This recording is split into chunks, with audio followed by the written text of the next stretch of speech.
একটা একটা কুকুর বিড়ালেরও দাম আছে, তাদের কাছে গেলে আমরা অতটুকু দাম পাই না। এখানে ইউএসকেল বলেন বা এম্বাসি বলেন বা এম্বাসির যত লোকই আছে ওদের কাছে আমাদের কোনো দামই নেই।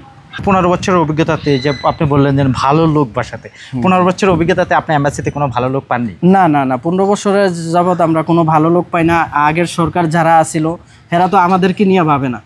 আচ্ছা, আমাদেরকে নিয়ে কখনো ভাবে না যে রেমিটের যোদ্ধা হাজার হাজার এদেশে লোক জেলে আছে কেন, হাজার হাজার। একটা এম্বাসি যদি ভালো হয় আমাদের তো এম্বাসি, আমাদের এখানে তো বাপ মা নাই, আমাদের বাপ মা তো এখানে এম্বাসি, তাই না? এম্বাসি কখনো গিয়ে জেলে গিয়ে খবর লইছে? আমাদের কারো খবর নেয় না। আমার দেশের সরকারের কাছে বিনীত আবেদন যে অন্ততপক্ষে আমাদের এম্বাসিতে ভালো একজন লোক আইনা বসাক, অন্ততপক্ষে মালয়েশিয়া যেমন অন্ততপক্ষে আমরা যারা প্রবাসী রেমিটের যোদ্ধা আছি যেমন সব কিছু সমস্যা যেমন হেরা সমাধান করতে পারে এরকম লোক আইনা এম্বাসিতে বসাক। আপনি ধরেন না, এই দেশের বাঙালিরা যারা পুরাতন বাঙালি, হেরা এই দেশি লোকের নামে 2-3টা কোম্পানি খোলার পরে দেখা যায় যে আঙ্গরের সব কাগজপত্র প্রথম বছর করায়, দ্বিতীয় বছর ওই কোম্পানি পালাইয়া যায় এখান থেকে। তার জন্য অনেক অনেক প্রবাসী আমরা এই অবৈধ এই ফেসটা আমরা বেশি করতেছি মালয়েশিয়াতে। তাহলে এই বাটপাড়িগুলো কি বাঙালিরাই করছে? জি, বাঙালিরাই করতেছে। মানে আপনার মালয়েশিয়ান তারা তো বৈধ পেপারস থাকলে কোনো সমস্যা নেই?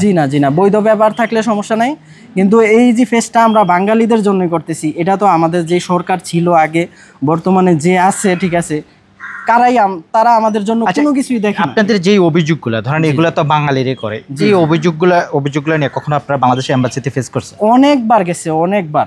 আমার ভাই ব্রাদার যারা আছে অনেকবার ওইখানে তো আমরা গেলে ধরেন না এমন একটা অবস্থা যে একটা মানে যাদের টাকায় বাংলাদেশ চলে বা বাংলাদেশে যারা রেমিটেন্স যোদ্ধা তারা আসলে কি ধরনের সুযোগ সুবিধা পাচ্ছেন?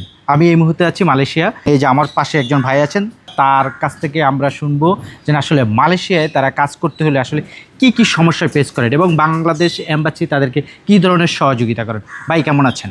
জি আলহামদুলিল্লাহ ভালো আছেন। কি নাম আপনার? আমার নাম, ক্যামেরা দিকে দেখাই বলে। আমার নাম এমডি সুমন। সুমন ভাই, আপনি এখানে কি করেন? আমি এখানে ছোটখাটো জব করতেছি, প্লাস একটা ব্যবসা নিয়ে আসছি। আচ্ছা, কতদিন হলো এদেশে থাকছেন? আমার এই দেশে প্রায় 15 বছরের মতো।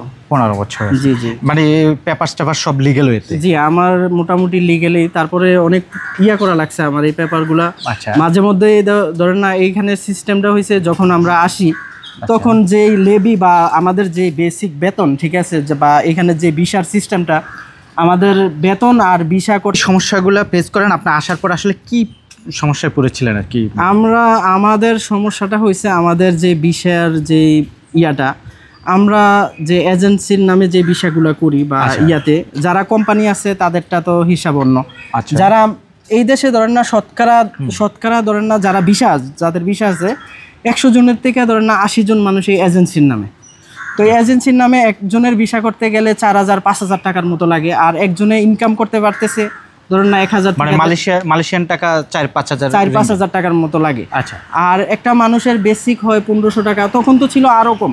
আচ্ছা, 1000-1200 টাকা। তো দেখা যায় যে ভিসা লাগাইতে গেলে ওই টাকাগুলো আমরা ম্যানেজ করতে পারি না, তার জন্য অবৈধ হয়ে যায়।